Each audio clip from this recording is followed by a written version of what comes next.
ഇപ്പോൾ കഥാസാഗരം തയ്യാറാക്കി അവതരിപ്പിക്കുന്നത് ബോണി ജെ ബേസിൽ. നമസ്കാരം പ്രിയ ശ്രോതാക്കളെ, കഥാസാഗരത്തിന് സമയമായിരിക്കുന്നു. അതുപോലെ നമുക്ക് കഥാസാഗരം ശ്രവിക്കാം. ഞാൻ ബോണി. അപ്പോൾ ആമുഖമായിട്ട് ഈ പരിപാടിയെക്കുറിച്ചൊന്ന് പറഞ്ഞോട്ടെ. കഥകളുടെ പരിപാടിയാണിത്. നാടോടി കഥകളും മുത്തച്ഛി കഥകളും ഇതിഹാസ കഥകളും പുരാണ കഥകളും ഐതിഹ്യങ്ങളും എല്ലാം ഇതിലൂടെ കടന്നു വരുന്നു. അപ്പോൾ ഇന്ന് ഞാൻ പറയാൻ പോകുന്നത് ഒരു ഐതിഹ്യ കഥയാണ്. കേരളത്തിലെ ഒരു ഐതിഹ്യ കഥയാണ്. രസകരമായ ഒരു ഐതിഹ്യ കഥ. നമ്മുടെ പഴമയിലോട്ടൊക്കെ ഒന്ന് തിരിച്ചു പോകുന്നത് നല്ലതായിരിക്കും, പ്രത്യേകിച്ച് ഓണക്കാലമല്ലേ. അപ്പോൾ ആദ്യം തന്നെ കഥ തുടങ്ങുന്നതിന് മുമ്പ് ഞാൻ എല്ലാവർക്കും എൻ്റെ ഹൃദയം നിറഞ്ഞ ഓണാശംസകൾ പറയുകയാണ്. ഇനി നമുക്ക് കഥയിലോട്ട് കിടക്കാം, വൈകുന്നില്ല. ഓക്കെ, കഥ കേട്ടോളൂ. കോട്ടയം ജില്ലയിലെ പ്രസിദ്ധമായ ഒരു ക്ഷേത്രമാണ്, ഭഗവതി ക്ഷേത്രമാണ് മണർക്കാട് ഭഗവതി ക്ഷേത്രം. പ്രാർത്ഥിക്കുന്നവർക്ക് വരദായിനിയും പരീക്ഷിക്കുന്നവർക്ക് നാശകാരിയുമാണ് ഇവിടെ കുടികൊള്ളുന്ന ഭഗവതി. മണർക്കാടിന് ചുറ്റുമുള്ള 28 കരക്കാരുടെ പരദേവതയാണ് മണർക്കാട് ഭഗവതി. ഭഗവതി പ്രീതിക്കായി തങ്ങളാൽ കഴിവുള്ള എല്ലാ വഴിപാടുകളും ഈ കരക്കാർ പണ്ട് മുതലേ അർപ്പിച്ചു വന്നിരുന്നു. ഇതിനെ തുടർന്ന് ഈ 28 കരക്കാരും ഐശ്വര്യത്താൽ അനുഗ്രഹിക്കപ്പെട്ടു.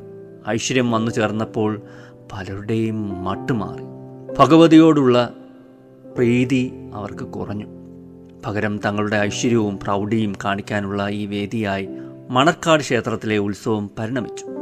ഉത്സവകാലങ്ങളിൽ തങ്ങളുടെ പ്രതാപം കാണിക്കാനുള്ള ശ്രമത്തിനിടയിൽ പല കശപിശകളും ഉണ്ടായിക്കൊണ്ടിരുന്നു. ക്ഷേത്രോത്സവത്തോടനുബന്ധിച്ച് നടത്തി വന്നിരുന്ന ഒരു പ്രധാന ചടങ്ങായിരുന്നു ഗരുഡൻ തൂക്കം. ഓരോ കരക്കാരുടെയും പണക്കൊഴുപ്പിനനുസരിച്ചുള്ള ഗരുഡൻ തൂക്കക്കാരെയാണ് ഇതിലേക്കായി ഓരോരുത്തരും കൊണ്ടുവന്നുകൊണ്ടിരുന്നത്. അതുപോലെ തൂക്കച്ചാടിൽ പകിട്ടേറിയ വിധാനങ്ങളും പണക്കൊഴുപ്പിനനുസരിച്ചുണ്ടായിരുന്നു. തൂക്കച്ചാടെന്ന് പറയുന്നത് മരം കൊണ്ട് നിർമ്മിച്ച വലിയ 4 ചക്രങ്ങളുടെ മുകളിൽ മരം കൊണ്ട് നിർമ്മിച്ചിട്ടുള്ള ഒരു തട്ടിനെയുമാണ് തൂക്കച്ചാട് എന്ന് പറഞ്ഞു വരുന്നത്. ഒരു സ്ഥലത്തു നിന്ന് മറ്റൊരു സ്ഥലത്തേക്ക് ഈ ചാട് വലിച്ചു കൊണ്ടുപോവുകയാണ് ചെയ്തുകൊണ്ടിരുന്നത്. ഈ ചാടിന്മേൽ ഗരുഡൻ്റെ വേഷം കെട്ടിയ ഒരാൾ നിന്ന് പയറ്റുന്നതിനാണ് ഗരുഡൻ പയറ്റ് എന്ന് പറയുന്നത്. ഗരുഡൻ തൂക്കം വഴിപാടായി നടത്തുന്ന ക്ഷേത്രങ്ങളിൽ തൂക്കച്ചാടുകൾ ക്ഷേത്രം വകയായിട്ടുണ്ടായിരിക്കും. ഇത്തരത്തിലൊരു തൂക്കച്ചാട് മണർക്കാട് ഭഗവതി ക്ഷേത്രത്തിലും ഉണ്ടായിരുന്നു. 28 കരക്കാർക്കും അവകാശപ്പെട്ടതായിരുന്നു ഈ ചാട്. എന്നാൽ കയ്യൂക്കുള്ളവൻ ആദ്യം എത്തി ചാട് കൈവശപ്പെടുത്തുകയായിരുന്നു പതിവ്. ഒരു കരക്കാരുടെ തൂക്കം കഴിഞ്ഞ ശേഷമേ അടുത്ത കരക്കാർക്ക് തൂക്കം നടത്താൻ അനുവാദമുണ്ടായിരുന്നുള്ളൂ. ഓരോ കരക്കാരും ഉത്സവം നടത്താനായി ക്ഷേത്രത്തിലെത്തിയിരുന്നത് അവരുടെ കരനാഥന്മാരുടെ നേതൃത്വത്തിലായിരുന്നു. ഇങ്ങനെയുള്ള കരനാഥന്മാരിൽ പലരും പണക്കാരും കായിക അഭ്യാസികളും മുഷ്കന്മാരുമായിരുന്നു. മീനിടം കരക്കാരുടെ കരനാഥനായിരുന്നു മുളവനക്കുന്നേൽ പണിക്കർ. ഇദ്ദേഹം നല്ലൊരു കായിക അഭ്യാസിയായിരുന്നുവെങ്കിലും പണ്ഡിതൻ കൂടിയായിരുന്നു. തന്മൂലം പരമസ്വാത്വികനായിരുന്നു. എന്നു തന്നെയല്ല, മണർക്കാട് ഭഗവതിയുടെ ഉപാസകനായിരുന്നു പണിക്കർ. എന്നും 7:30 വെളുപ്പുള്ളപ്പോൾ എഴുന്നേറ്റ് നടന്ന് മണർക്കാട് ഭഗവതി ക്ഷേത്രത്തിലെത്തി കുളിച്ച് ഭഗവതി ദർശനം നടത്തിയ ശേഷം വീട്ടിലെത്തിയിട്ടേ അദ്ദേഹം ജലപാനം നടത്തിയിരുന്നുള്ളൂ. മുളവനക്കുന്നേൽ പണിക്കരുടെ നേതൃത്വത്തിലാണ് ഒരിക്കൽ മണർക്കാട് ഭഗവതി ക്ഷേത്രത്തിൽ തൂക്കം നടത്താനായി മീനടം കരക്കാർ എത്തിയത്. അവർ ക്ഷേത്രത്തിലെത്തിയപ്പോഴേക്കും മറ്റൊരു കരക്കാരുടെ തൂക്കം അവിടെ തുടങ്ങിക്കഴിഞ്ഞിരുന്നു. അവരുടെ തൂക്കം കഴിയുന്നതുവരെ മീനടം കരക്കാരും മുളവനക്കുന്നേൽ പണിക്കരും കാത്തിരുന്നു. സാധാരണഗതിയിൽ 1-2 നാഴിക കൊണ്ട് തൂക്കം അവസാനിക്കേണ്ടതാണ്, അല്ലെങ്കിൽ കൂടിയാൽ 5 നാഴിക കൊണ്ട്. എന്നാൽ മറ്റേ കരക്കാർ തങ്ങളുടെ തൂക്കം നീട്ടിക്കൊണ്ടു പോവുകയുള്ളൂ. തങ്ങളുടെ തൂക്കം നടത്തിക്കാതിരിക്കാൻ മറ്റേ കരക്കാർ നടത്തുന്ന ഒരു തന്ത്രമാണിതെന്ന് മീനടംകാർക്ക് തോന്നി. നമുക്കെല്ലാവർക്കും കൂടി ചെന്ന് ചാട് പിടിച്ചെടുക്കാം എന്ന് കരക്കാർ പണിക്കരോട് പറഞ്ഞു. ശാന്തനായി പണിക്കർ ഉപദേശിച്ചു, എല്ലാം ഭഗവതി നേരെയാക്കി തരും. എന്നിട്ട് അദ്ദേഹം ക്ഷേത്രത്തിന് എന്നിട്ട് അദ്ദേഹം ക്ഷേത്രത്തിന് മുൻപിലുള്ള ആൽത്തറയുടെ താഴെ പുതുമുണ്ടും വിരിച്ച് നിലത്ത് ദേവിയെ ധ്യാനിച്ചിരുന്നു. അർദ്ധരാത്രിയായി. തൂക്കം നിൽക്കുന്ന ലക്ഷണമൊന്നുമില്ല. കരക്കാർ വീണ്ടും പണിക്കരോട് അപേക്ഷിച്ചു, അങ്ങ് പോയി ചാട് പിടിച്ചെടുക്ക്. അപ്പോഴും പണിക്കർ ശാന്തനായി പറഞ്ഞു, ദേവിയെല്ലാം നേരെയാക്കി തരും. കരക്കാർക്ക് ഈ മറുപടി സഹിച്ചില്ല. അവർ ക്ഷേത്ര ഊരായ്മയെ പോയി കണ്ട് തങ്ങളുടെ സങ്കടം അറിയിച്ചു. ഊരായ്മക്കാരും പ്രതാപികളായ മറുകരക്കാരുടെ പക്ഷം ചേർന്ന് നിന്നതേ ഉള്ളൂ. നിരാശരായി കരക്കാർ പണിക്കർ ഇരിക്കുന്ന സ്ഥലത്തെത്തിയപ്പോഴേക്കും കോഴി കൂവി. ഇനി നേരം വെളുക്കാൻ അല്പസമയമേ ഉള്ളൂ. ഇപ്പോഴെങ്കിലും ചാട് കിട്ടിയിരുന്നെങ്കിൽ വഴിപാടൊന്ന് കാട്ടിക്കൂട്ടിയിട്ട് പോകാമായിരുന്നു. അവർ പണിക്കരോട് സങ്കടം വീണ്ടും അറിയിച്ചു. നേരം വെളുക്കാൻ പോന്നു. നേരം വെളുത്താൽ 10-ാം ഉദയം അവസാനിക്കും. ഇത്തവണ വഴിപാട് നടത്താൻ പറ്റിയെങ്കിലേ വരുന്ന ആണ്ടിൽ വഴിപാട് നടത്താൻ പറ്റുകയുള്ളൂ. അങ്ങ് ദയവായി എണീക്ക്. ഇപ്പോഴും പണിക്കർ പഴയ പല്ലവി തന്നെയാണ് പറഞ്ഞത്, എല്ലാം ഭഗവതി നേരെയാക്കി തരും. ഇത്രയും പറഞ്ഞതേ ഉള്ളൂ. ഒരലർച്ച എവിടെയോ കേട്ടു. എല്ലാവരും ശബ്ദം കേട്ട ദിക്കിലേക്ക് തിരിഞ്ഞു നോക്കിയപ്പോൾ ക്ഷേത്രത്തിലെ വെളിച്ചപ്പാട് ഉറഞ്ഞു തുള്ളിക്കൊണ്ട് ക്ഷേത്രത്തിന് പുറത്തേക്ക് വരുന്നു. ഉറഞ്ഞു തുള്ളി വരുന്ന വെളിച്ചപ്പാടിന് ആളുകൾ വഴിമാറിക്കൊടുത്തു. വെളിച്ചപ്പാട് നേരെ പണിക്കർ ഇരിക്കുന്നിടത്തേക്ക് വന്നു. എന്നിട്ട് പണിക്കരെ വിളിച്ചു, വരൂ ഉണ്ണി, എൻ്റെ കൂടെ വരൂ. ഭക്തനായ പണിക്കർ ചാടി എഴുന്നേറ്റു. വെളിച്ചപ്പാട് കലിതുള്ളി എങ്ങോട്ടോ ഓടുന്നു. പണിക്കരും പുറകെ ഓടി.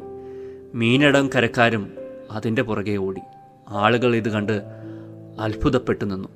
ഇതോടെ തൂക്കവും നിന്നു. ചാടും ഒഴിഞ്ഞു.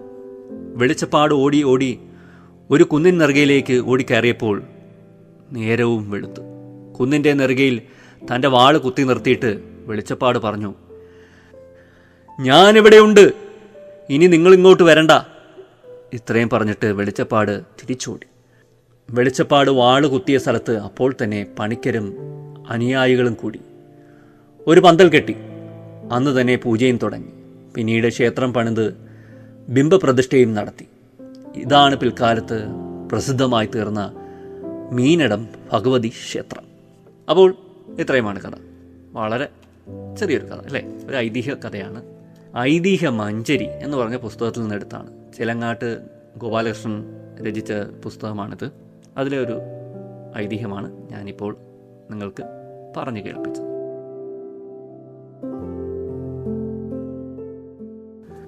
ഉത്സവങ്ങൾ എല്ലാവർക്കും ഇഷ്ടമാണ്, എനിക്കും ഇഷ്ടമാണ്. പക്ഷെ പലപ്പോഴും കണ്ടിട്ടുണ്ട് ഉത്സവങ്ങളിൽ മുൻപന്തിയിലൊക്കെ ഇങ്ങനെ വളരെ വീരഭാവത്തോടെയും ഗൗരവഭാവത്തോടെയും കുറച്ചൊന്ന് അഹങ്കാരത്തോടെയൊക്കെ നടക്കുന്ന ഈ കരപ്രമാണിമാരും മറ്റുമൊക്കെ കുട്ടിക്കാലത്തൊക്കെ കണ്ടിങ്ങനെ ഓർമ്മയുണ്ട്. കുതിരയുടെയൊക്കെ മുമ്പിൽ അല്ലേ, വല്ലാതെ ഒരു അഹംഭാവത്തോടൊക്കെ കൂടി ഗൗരവത്തിൽ പൊങ്ങച്ചത്തോടെ അല്ലേ അങ്ങനെയൊക്കെ നടക്കുന്ന വരെ നമ്മൾക്ക് കാണാം. പലപ്പോഴും ഇതിപ്പം ആരാധനാലയങ്ങളെല്ലാം എടുത്തു കഴിഞ്ഞാൽ നമ്മൾ പൊതുവേ കാണുന്ന ഒരു കാര്യമാണ് ഈ വൻതോതിലുള്ള ധൂർത്തും പൊങ്ങച്ച പ്രകടനവും. അത് ഉത്സവങ്ങളിലും പെരുന്നാളുകളിലും മറ്റുമൊക്കെ കാണാറുണ്ട്. പ്രത്യേകിച്ച് പ്രമാണിമാരുടെ കാര്യത്തിൽ പിന്നെ അവരുടെ പ്രമാണിത്വം അല്ലേ, ഒരാഠിത്യം ഒക്കെ കാണിക്കാൻ വേണ്ടിയിട്ടുള്ള ഒരു തീവ്രമായ ശ്രമം, അതിൻ്റെ പരിണിത ഫലമായിട്ടുള്ള വൻ ആർഭാടം, മത്സരബുദ്ധി, പരസ്പരം മത്സരിക്കുന്ന ഒരു ബുദ്ധി. ഈ പൂരങ്ങളിൽ പോലും ഈ മത്സരബുദ്ധി നമ്മൾ കാണുന്നില്ലേ? പൂരം അലങ്കോലപ്പെടുത്താനുള്ള ശ്രമങ്ങൾ, അല്ലെങ്കിൽ ഉത്സവങ്ങൾ അലങ്കോലപ്പെടുത്താനുള്ള ശ്രമങ്ങൾ, എതിർ കക്ഷികൾ നടത്തുന്ന കുത്സിത പ്രവർത്തനങ്ങൾ, ഇതെല്ലാം ഇതിൻ്റെയൊക്കെ ഒരു ഭാഗമാണ്. ഒരു ശത്രുതാ മനോഭാവമൊക്കെ വരികയാണ്. അപ്പോൾ ഇത്തരം ധൂർത്തും പൊങ്ങച്ച പ്രകടനവുമൊന്നും അത്ര നല്ലതല്ല. അല്ലെങ്കിൽ ഒരു ഈശ്വര വിശ്വാസിക്ക് നല്ലതല്ല, അല്ലെങ്കിൽ ഈശ്വരന് പ്രിയങ്കരമായിരിക്കില്ല എന്നൊക്കെ വിളിച്ചോതുന്ന ഒരു ഐതിഹ്യമാണ് ഇത്. അപ്പോൾ ധൂർത്ത് തന്നെയാണ് അല്ലേ. നമ്മൾ അമിതമായിട്ട് ഞാനെന്ന അല്ലെങ്കിൽ ഒരു ഈഗോ അല്ലേ, നമ്മുടെ ഞാനെന്ന ഭാവം അല്ലെങ്കിൽ ഞാൻ എന്ന വ്യക്തി വലുതാണ്, ഞാൻ ഉൾപ്പെടുന്ന എൻ്റെ പിന്നിലുള്ളൊരു സമൂഹം ഒരു വലിയ സമൂഹമാണ്, വലിയ കരുത്തരായ സമൂഹമാണ്, ഞങ്ങളെ തോൽപ്പിക്കാൻ ആർക്കും ആവില്ല, ഞങ്ങൾ നിറഞ്ഞു നിൽക്കണം, ഞങ്ങളാണ് വലിയവർ എന്നൊക്കെ അല്ലേ പ്രകടിപ്പിക്കാനുള്ളൊരു വേദിയായിട്ട് പലപ്പോഴും ഇത്തരം എന്താ പറയുക ഉത്സവങ്ങളോ പെരുന്നാളുകളോ ഒക്കെ മാറും. പലപ്പോഴും വലിയ വലിയ വെടിക്കെട്ടുകളുടെ പിറകിലോട്ടൊക്കെ പോയി കഴിഞ്ഞാൽ ഇതൊക്കെ കാണാൻ സാധിക്കും. അല്ലെങ്കിൽ ബാൻഡ് മേളങ്ങളും വെളിച്ചവും ശബ്ദവും കോലാഹലങ്ങളും പണം വാരി വിതറി ഒക്കെ നടത്തുന്ന ഉത്സവങ്ങൾ അല്ലെങ്കിൽ പെരുന്നാളുകൾ. ഇവിടെ എവിടെയാണ് നമ്മൾ ദൈവത്തെ കാണുന്നത്? അല്ലെങ്കിൽ ഇവിടെ എവിടെയാണ് ദൈവികത ഉള്ളത്? ആരുടെയൊക്കെയോ മനസ്സംതൃപ്തിക്ക് അല്ലെങ്കിൽ ആരുടെയൊക്കെയോ ഈഗോയ്ക്ക് വേണ്ടി അല്ലെങ്കിൽ ആരുടെയൊക്കെയോ അഹങ്കാരം ശമിപ്പിക്കാൻ വേണ്ടി അല്ലെങ്കിൽ ആരുടെയൊക്കെയോ പ്രമാണിത്വം കാണിക്കാൻ വേണ്ടി, കരക്കാരുടെ പ്രമാണിത്വം കാണിക്കാൻ വേണ്ടി ഒക്കെ ചെലവിടുന്ന വൻ തോതിൽ ചെലവിടുന്ന പണവും അതിൻ്റെ ഫലമായിട്ട് ഉണ്ടാവുന്ന ആർഭാടവും പലപ്പോഴും അർത്ഥശൂന്യമായി പോകാറുണ്ട് അല്ലേ? വിചിത്രമായി തോന്നാറുണ്ട്.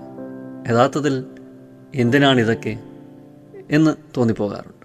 ഒരു പ്രദേശം എടുത്തു കഴിഞ്ഞാൽ എല്ലാവരും സമ്പന്നരാണോ? ആയിരിക്കില്ല. ഒരു പ്രദേശത്ത് നമ്മളൊന്ന് തിരിഞ്ഞു നോക്കിക്കഴിഞ്ഞാൽ ഒട്ടേറെ കഷ്ടത അനുഭവിക്കുന്നവർക്കാണ്, പാവപ്പെട്ടവർക്കാണ്. ക്യാൻസർ രോഗികളോ അല്ലെങ്കിൽ മാരകമായ അസുഖങ്ങളൊക്കെ വന്ന് അതിൻ്റെ പരിണിത ഫലം അനുഭവിക്കുന്നവർക്കാണ്. അർത്ഥ പട്ടിണിക്കാർ കാണും. പഠനം പാതി വഴിയിൽ നിർത്തേണ്ടി വന്ന വിദ്യാർത്ഥികൾ കാണും. എത്രയോ പേർ, എത്രയെത്ര ദുരന്ത മുഖങ്ങൾ നമ്മുടെ സമൂഹത്തിൽ ഉണ്ട്. പലപ്പോഴും അതിൻ്റെയൊക്കെ ഇടയിലാണ് നമ്മൾ വലിയ ഇത്തരം പൊങ്ങച്ച ചടങ്ങുകൾ നടത്തുന്നത്. അപ്പോൾ ആഘോഷങ്ങൾ വേണം, ആഘോഷങ്ങൾ ഒഴിവാക്കാൻ പറ്റില്ലല്ലേ? മനുഷ്യ മനസ്സുകൾക്ക് ആനന്ദം നൽകുന്നതാണ് ആഘോഷം എന്ന് പറയുന്നത്. ആനന്ദിക്കാൻ എന്തെങ്കിലുമൊക്കെ മാർഗങ്ങൾ വേണ്ടേ? അതിനൊക്കെയാണ് നമ്മൾ ഈ ഇത്തരം അല്ലേ വലിയ ഗംഭീരമായിട്ടുള്ള ആഘോഷങ്ങളൊക്കെ നടത്തുന്നത്. ഉത്സവങ്ങളും പെരുന്നാളുകളും അതൊരു പുണ്യദിനത്തിൻ്റെ ആഘോഷം മാത്രമല്ല, മനുഷ്യന് മതിമറന്ന് സ്വയം മറന്ന് ഒന്ന് ആഘോഷിക്കാനുള്ള അവസരങ്ങൾ കൂടിയാണ് അല്ലേ? നമ്മുടെ ഉത്സവങ്ങളും ദീപാവലികളും അല്ലെങ്കിൽ ഓണവും ഒക്കെ പോലുള്ള പ്രത്യേക ദിനങ്ങൾ അല്ലേ നമ്മൾ ആഘോഷിക്കുന്ന ദിനങ്ങളൊക്കെ ഉണ്ടല്ലോ, അതെല്ലാം മനുഷ്യ മനസ്സിനെ സന്തോഷിപ്പിക്കാൻ കൂടിയാണ്. അപ്പോൾ സന്തോഷങ്ങൾ വേണ്ടെന്ന് പറയില്ല, പക്ഷേ ആർഭാടവും ദൂർത്തും അതിനെക്കുറിച്ച് നമ്മൾ ചിന്തിക്കേണ്ട ഒരു വിഷയമാണ്. എന്തായാലും ദീർഘിപ്പിക്കുന്നില്ല. ഇത്ര നേരം എന്നെ കേട്ടുന്ന എല്ലാവർക്കും നന്ദി, നമസ്കാരം. ഒരിക്കൽ കൂടി എല്ലാവർക്കും എൻ്റെ ഹൃദയം നിറഞ്ഞ ഓണാശംസകൾ. തൽക്കാലം വിടവാങ്ങുന്നു. ബോണി. നന്ദി, നമസ്കാരം.